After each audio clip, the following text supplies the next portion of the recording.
سورہ یوسف کی آیت نمبر 30،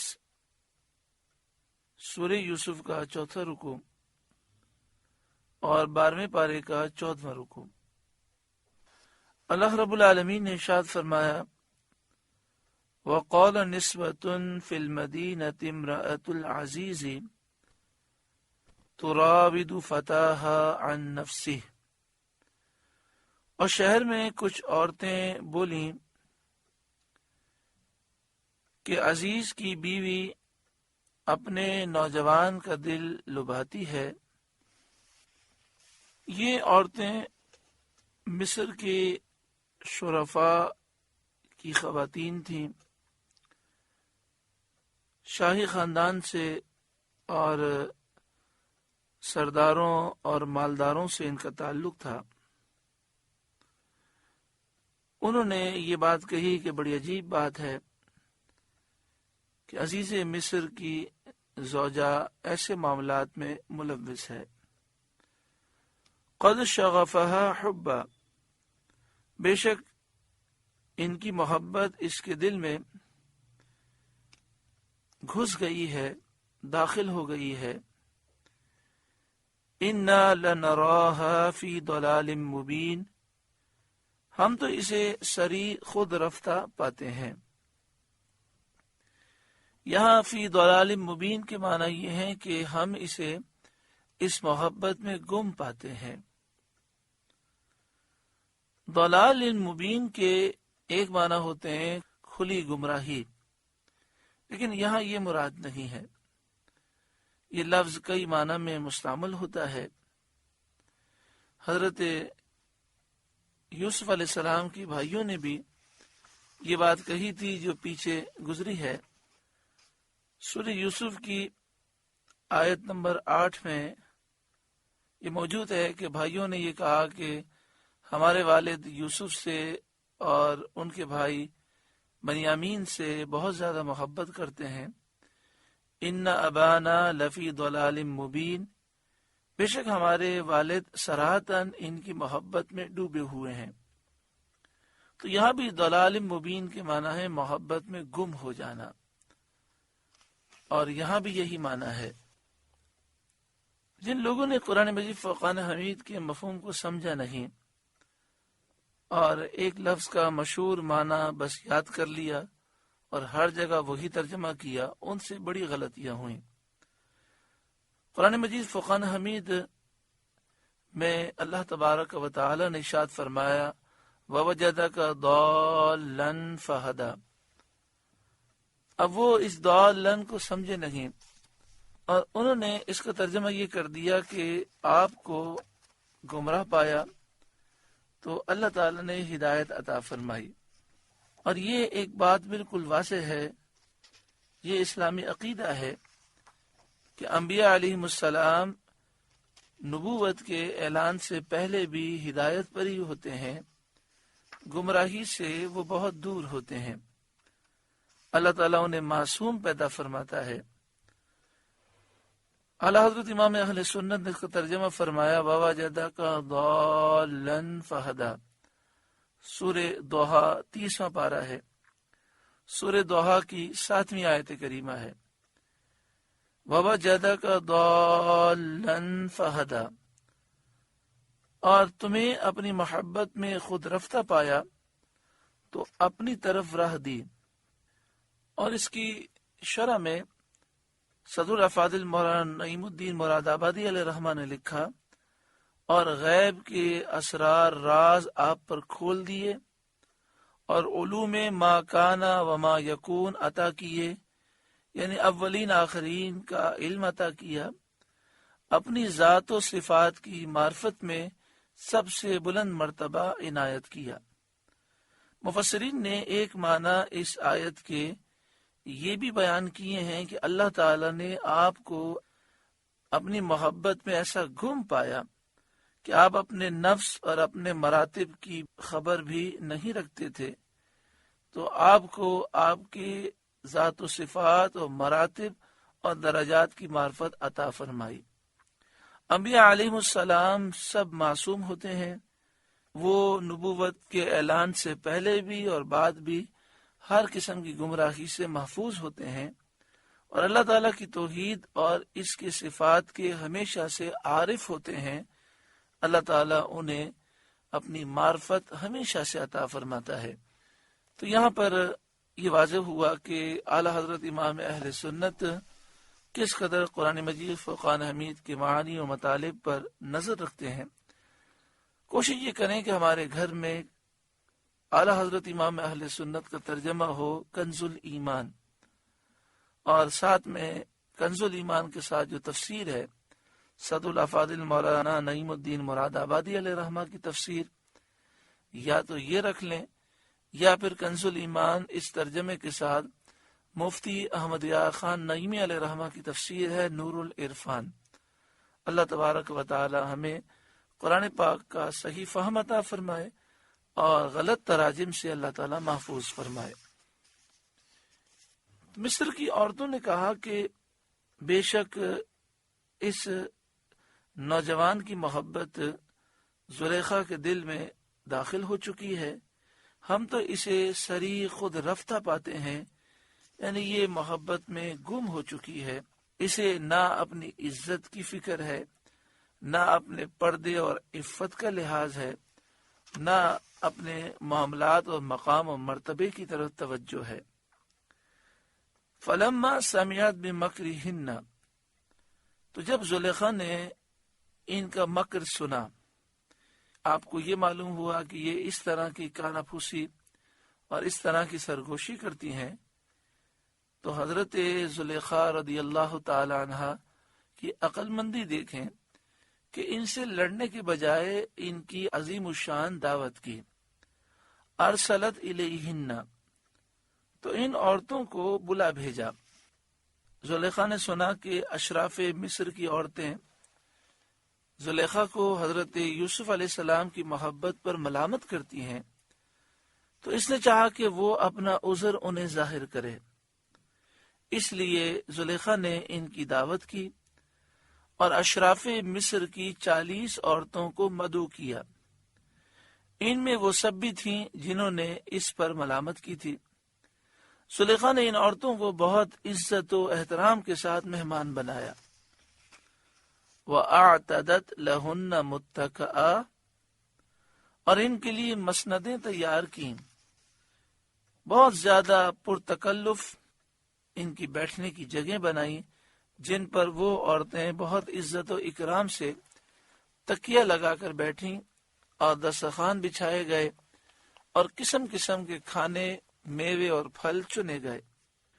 وَآتَتْ كُلَّ وَاحِدَةٍ مِّنْهُنَّ سِكِّينًا، اور ان میں ہر ایک کو ایک چھری دے دی تاکہ کھانے کے لیے اس سے گوشت کاٹیں اور پھل اور میوے وہ تراشیں۔ وَقَالَتِ اخْرُجْ عَلَيْهِنَّ، اور یوسف سے کہا ان پر نکل آؤ۔ فَلَمَّا رَأَيْنَهُ أَكْبَرْنَهُ، جب عورتوں نے یوسف کو دیکھا اس کی بڑائی بولنے لگیں۔ وَقَطَّعْنَ أَيْدِيَهُنَّ، اور اپنے ہاتھ کاٹ لیے۔ وَقُلْنَ حَاشَ لِلَّهِ مَا هَذَا بَشَرًا، اور بولی اللہ کو پاکی ہے، یہ تو بشر کی جنس سے ہی نہیں۔ ان ھذا الا ملک کریم، یہ تو نہیں مگر کوئی معزز فرشتہ۔ جب انہوں نے حضرت یوسف علیہ السلام کے جمال کو دیکھا اور پھر ساتھ میں نبوت اور رسالت کے انوار دیکھے، پھر حضرت یوسف علیہ السلام کی تواضع و انکساری کے آثار دیکھے، پھر آپ کی ہیبت اور شاہانہ اقتدار کا انداز، پھر لذیذ کھانوں کی طرف سے بے توجہی، اور یہ عورتیں جو بہت زیادہ زیب و زینت کر کے آئی تھیں، ان کی طرف سے آپ کی بے نیازی کی جب انہوں نے شان دیکھی تو یہ تعجب میں آ گئیں، اور آپ کی عظمت و ہیبت ان کے دلوں میں بھر گئی، اور حسن و جمال نے ایسا وارفتہ کیا کہ ان عورتوں کو خود فراموشی ہو گئی۔ ان کے ہاتھ میں لیمو تھے، یہ لیمو کاٹ رہی تھیں، تو لیمو تو کٹ گیا لیکن ان کی توجہ نہ رہی، چھری چلتی رہی اور ان کی انگلیاں کٹ گئیں۔ حضرت یوسف علیہ السلام کے جمال میں ایسی مشغول تھیں کہ انگلیاں کٹنے کی تکلیف کا احساس نہ ہوا۔ یہاں پر مفسرین یہ بیان کرتے ہیں کہ جسے مرتے وقت نبی اکرم صلی اللہ علیہ وآلہ وسلم کا دیدار ہو جائے، اللہ تعالیٰ نے اپنے محبوب صلی اللہ علیہ وآلہ وسلم کو حضرت یوسف علیہ السلام سے کئی گنا زیادہ حسن و جمال عطا فرمایا۔ تو جو نبی اکرم صلی اللہ علیہ وآلہ وسلم کے جلوے کو دیکھ کر اس دنیا سے جائے تو اسے موت کی تکلیف کا کچھ احساس نہیں ہوتا۔ انہوں نے یہ کہا کہ یہ تو بشر نہیں بلکہ کوئی معزز فرشتہ ہے، کیونکہ انہوں نے ایسا حسن و جمال بشر میں دیکھا ہی نہ تھا، اور اس کے ساتھ آپ کی نفس کی یہ طہارت کہ مصر کی عالی خاندان اور خوبصورت خواتین طرح طرح کے نفیس لباسوں اور زیوروں سے آراستہ اور پیراستہ سامنے موجود ہیں، اور آپ کسی کی طرف نظر نہیں فرماتے اور بالکل آپ التفات نہیں کرتے۔ اس سے جہاں حضرت یوسف علیہ السلام کی شان و عظمت معلوم ہوئی، وہاں اس بات کو بھی سمجھ لیں کہ جو آدمی دنیا کی لالچ کرتا ہے اور دنیا کی چیزوں کی طرف للچائی ہوئی نگاہوں سے دیکھتا ہے، ایسے شخص کی کوئی عزت لوگوں کے دلوں میں نہیں ہوتی۔ اللہ کے نیک بندے دنیا کی لذتوں سے وہ اعراض کرتے ہیں تو دنیا ان کے قدموں میں آتی ہے۔ ہر مرد کو چاہیے کہ وہ نگاہوں کی حفاظت کرے، اور ہر بہن کو چاہیے کہ وہ نگاہوں کی حفاظت کرے۔ جو نگاہ کی حفاظت کرتا ہے اللہ تعالیٰ اسے عزت اور مقام و مرتبہ عطا فرماتا ہے۔ اور جو ہمارے بعض لوگ نگاہ کی حفاظت نہیں کرتے، تو ایک تو یہ کہ بدنگاہی سے آفتیں بلائیں آتی ہیں، دل سخت ہوتا ہے، روزی میں برکت ختم ہو جاتی ہے، بیماریاں پیدا ہوتی ہیں، آفتیں بلائیں آتی ہیں، اور دوسرا یہ نقصان ہوتا ہے کہ ایسا شخص لوگوں کی نگاہوں میں ذلیل ہو جاتا ہے۔ جو چھپ کر بدنگاہی کرے اس کا چہرہ بتا دیتا ہے کہ چہرے کا نور وہ زائل ہو جاتا ہے۔ اللہ تعالی ہمیں نگاہوں کی پاکیزگی بھی نصیب فرمائے اور دل کا نور بھی عطا فرمائے۔ قالت، زلیخا نے کہا، فَذَلِكُنَّ الَّذِي لُمْتُنَّنِي فِيهِ، تو یہ ہیں وہ جن پر تم مجھے تانا دیتی تھیں۔ اب تم نے دیکھ لیا اور تمہیں معلوم ہو گیا کہ میرا یہ معاملہ کچھ قابل تعجب نہیں، اور اب تمہیں مجھے ملامت نہیں کرنا چاہیے۔ وَلَقَدْ رَاوَدتُّهُ عَن نَفْسِهِ فَاسْتَعْصَمَ، اور بے شک میں نے ان کا جی لبانا چاہا تو انہوں نے اپنے آپ کو بچایا اور کسی طرح میری طرف مائل نہ ہوئے۔ اس پر مصری عورتوں نے حضرت یوسف علیہ السلام سے کہا کہ آپ زلیخا کا کہنا مان لیجئے۔ زلیخا نے کہا، وَلَئِن لَّمْ يَفْعَلْ مَا آمُرُهُ لَيُسْجَنَنَّ، اور بے شک اگر وہ یہ کام نہ کریں گے جو میں ان سے کہتی ہوں تو ضرور قید میں پڑیں گے۔ وَلَيَكُونَ مِنَ الصَّاغِرِينَ، اور وہ ضرور ذلت اٹھائیں گے۔